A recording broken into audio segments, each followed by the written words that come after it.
AGP BJP আমি একেলগে থাকিম বিধানসভাটো সিটৰ কম বেছি হ'ব পাৰে কিন্তু একেলগে খেলিম। কালি কংগ্ৰেছে এটা সভাত বৈদ্যুৎ বলে উল্লেখ কৰিছে যে ইউডিএফ নাই এতিয়া, গতিকে ইউডিএফৰ ছাবষ্টিটিউট হিচাপে অখিল গগৈ প্ৰক্ষেপ কৰিছে বিজেপি সংখ্যালঘুৰ ভোট বিভাজনৰ বাবে। ঠিক আছে, এইবিলাকত মুৰ্কি যায়। অখিল গগৈ ডুবিলে ডুবক, প্ৰদ্যুৎ বৰদলৈও ডুবিলে ডুবক, মুৰ্কি যায়। আৰে ইমান দিন দেখোন মোৰ এগেইনষ্টতে আপোনালোকে অখিল গগৈক চলাই আছিলে, গতিকে এতিয়া বেপাৰবিলাককে সোধক, মিডিয়াক সোধক অখিল গগৈ কাৰ মানুহ। আপোনালোকে ইমান দিন আনকাট চলাই আছিলে, মইতো চলোৱা নাই। ছাৰ কংগ্ৰেছে পঞ্চায়ত নিৰ্বাচন প্ৰথমে পাতিছিল কাৰণে কংগ্ৰেছক ভোট দিব লাগে বুলি কৈছে কালি। এইটো প্ৰথমেতো ভাৰতখন স্বাধীনো কংগ্ৰেছে কৰিছিল, কিন্তু তেতিয়া গান্ধী আছিলে, তেতিয়াতো লুঙি নাছিলে। নহয় নহয়, কালি বৈদ্যুৎ বৰলে কথাটো ক'লো নহয়, প্ৰথম সকলো কাম কংগ্ৰেছে কৰিছিল। মহাত্মা গান্ধী আছিলে, গোপীনাথ বৰদলৈ আছিলে, সকলো ভাল কাম পঞ্চায়ত, দেশ স্বাধীন কৰা সকলোটো কংগ্ৰেছে কৰিছিল, কিন্তু তেতিয়া লুঙিটো নাছিল না। আচ্ছা, জাকিৰ হুছেইন সিকদাৰে কৈছে বাপ চৈধ্যপন আপোনাক প্ৰত্যাহ্বান জনাই কালি কৈছে। জাকিৰ হুছেইন সিকদাৰ কোন হয়? সৰুক্ষেত্ৰীৰ বিধায়ক। মইতো নামে শুনা নাই। আছে নেকি কোনোবা এনেকুৱা এমএলএ? আছে, কালি কৈছিলে বিধানসভাত কথা বতৰা নকয় নহয়, চিনা জানাই হোৱা নাই। পূৰ্বপুৰুষে বোলে এতিয়া পিন্ধি আছিল, আপুনি ক'লে বোলে নামানে দেউ। মানুহজন কোন? জাকিৰ হুছেইন সিকদাৰ। লৈ আহিব, তেতিয়া কথা পাতি ল'ম। এতিয়া আপোনাৰ ৰকিবুল হুছেইনে কৈছে যে চামগুৰিত অন্যায়ভাৱে বিজেপিয়ে জিকিছিলে, এতিয়া তেওঁলোকক পুনৰ আদৰি লৈছে। আৰু জিকিলছিলতো, জিকাটোতো হৈ গ'ল, গতিকে পিছৰ কথাটো 26ত দেখা যাব।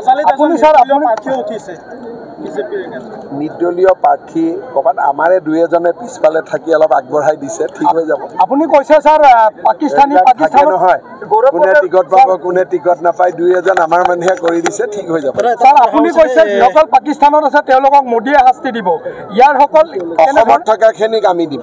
গৌৰৱ গগৈৰ ওপৰত কেতিয়া মানে একশ্যন লোৱা হ'ব ছাৰ? 10 ছেপ্টেম্বৰ মই ডেট দিছোঁ না। প্ৰথমটো কাৰণ তেওঁক ভাল পাওঁ, অসমত পেপাৰ টেপাৰ আছেতো, গতিকে অলপমান প্ৰমাণখিনি ষ্ট্ৰং দিব লাগিব। তাৰ মিত্ৰতা আছে কেনেধৰণে বি টি আৰত?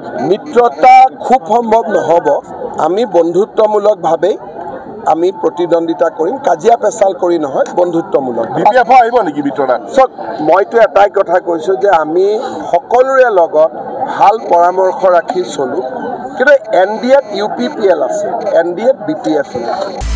আপুনি বিচৰা বাতৰি পাব কেৱল নিউজ 18 এপত। নিউজ 18 এপ ডাউনলোড কৰিবলৈ স্কেন কৰক এই QR কোড। গুগল প্লে ষ্টৰতো পাব এই নিউজ 18 এপ। এজিপি বিজেপি আমি একেলগে থাকিম বিধানসভাটো, সিটৰ কম বেছি হ'ব পাৰে কিন্তু একেলগে খেলিম। কালি কংগ্ৰেছে এটা সভাত বৈদ্যুৎ বলে উল্লেখ কৰিছে যে ইউডিএফ নাই এতিয়া, গতিকে ইউডিএফৰ ছাবষ্টিটিউট হিচাপে অখিল গগৈ প্ৰক্ষেপ কৰিছে বিজেপি সংখ্যালঘুৰ ভোট বিভাজনৰ বাবে। ঠিক আছে, এইবিলাকত মুৰ্কি যায়। অখিল গগৈ ডুবিলে ডুবক, প্ৰদ্যুৎ বৰদলৈও ডুবিলে ডুবক, মুৰ্কি যায়। আৰে ইমান দিন দেখোন মোৰ এগেইনষ্টতে আপোনালোকে অখিল গগৈক চলাই আছিলে, গতিকে এতিয়া বেপাৰবিলাককে সোধক, মিডিয়াক সোধক অখিল গগৈ কাৰ মানুহ। আপোনালোকে ইমান দিন আনকাট চলাই আছিলে, মইতো চলোৱা নাই। ছাৰ কংগ্ৰেছে পঞ্চায়ত নিৰ্বাচন প্ৰথমে পাতিছিল কাৰণে কংগ্ৰেছক ভোট দিব লাগে বুলি কৈছে কালি। এইটো প্ৰথমেতো ভাৰতখন স্বাধীনো কংগ্ৰেছে কৰিছিল, কিন্তু তেতিয়া গান্ধী আছিলে, তেতিয়াতো লুঙি নাছিলে। নহয় নহয়, কালি বৈদ্যুৎ বৰলে কথাটো ক'লো নহয়, প্ৰথম সকলো কাম কংগ্ৰেছে কৰিছিল। মহাত্মা গান্ধী আছিলে, গোপীনাথ বৰদলৈ আছিলে, সকলো ভাল কাম পঞ্চায়ত, দেশ স্বাধীন কৰা সকলোটো কংগ্ৰেছে কৰিছিল, কিন্তু তেতিয়া লুঙিটো নাছিল না। আচ্ছা, জাকিৰ হুছেইন সিকদাৰে কৈছে বাপ চৈধ্যপন আপোনাক প্ৰত্যাহ্বান জনাই কালি কৈছে। জাকিৰ হুছেইন সিকদাৰ কোন হয়? সৰুক্ষেত্ৰীৰ বিধায়ক। মইতো নামে শুনা নাই। আছে নেকি কোনোবা এনেকুৱা এমএলএ? আছে, কালি কৈছিলে বিধানসভাত কথা বতৰা নকয় নহয়, চিনা জানাই হোৱা নাই। পূৰ্বপুৰুষে বোলে এতিয়া পিন্ধি আছিল, আপুনি ক'লে বোলে নামানে দেউ। মানুহজন কোন? জাকিৰ হুছেইন সিকদাৰ। লৈ আহিব, তেতিয়া কথা পাতি ল'ম। এতিয়া আপোনাৰ ৰকিবুল হুছেইনে কৈছে যে চামগুৰিত অন্যায়ভাৱে বিজেপিয়ে জিকিছিলে, এতিয়া তেওঁলোকক পুনৰ আদৰি লৈছে। আৰু জিকিলছিলতো, জিকাটোতো হৈ গ'ল, গতিকে পিছৰ কথাটো 26ত দেখা যাব। নিৰ্দলীয় প্ৰাৰ্থী ক'ৰবাত আমাৰে দুই এজনে পিছফালে থাকি অলপ আগবঢ়াই দিছে, ঠিক হৈ যাব। আপুনি কৈছে ছাৰ পাকিস্তানী নহয়, কোনে টিকট পাব কোনে টিকট নাপায়, দুই এজন আমাৰ মানুহে কৰি দিছে, ঠিক হৈ যাব। ছাৰ আপুনি কৈছে যিসকল পাকিস্তানত আছে তেওঁলোকক মোদীয়ে শাস্তি দিব, ইয়াৰ সকল অসমত থকাখিনিক আমি দিম।